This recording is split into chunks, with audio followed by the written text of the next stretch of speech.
إن الحمد لله نحمده ونستعينه ونستغفره ونعوذ بالله من شرور أنفسنا ومن سيئات أعمالنا من يهده الله فلا مضل له ومن يضلله فلا هادي له وأشهد أن لا إله إلا الله وحده لا شريك له وأشهد أن محمدا عبده ورسوله صلی اللہ علیہ وسلم اما بعد۔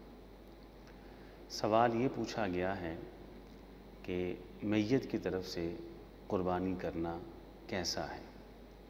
تو کتاب و سنت اور قرآن و حدیث سے میت کی طرف سے صدقہ کرنا تو ثابت ہے، لیکن کتاب و سنت اور قرآن و حدیث میں میت کی طرف قربانی کرنا وہ ثابت نہیں، تو لہٰذا میت کی طرف سے صدقہ تو کیا جا سکتا ہے، لیکن میت کی طرف سے قربانی کرنا وہ جائز و درست نہیں ہے۔ واللہ اعلم بالصواب، وآخر دعوانا الحمد للہ رب العالمین۔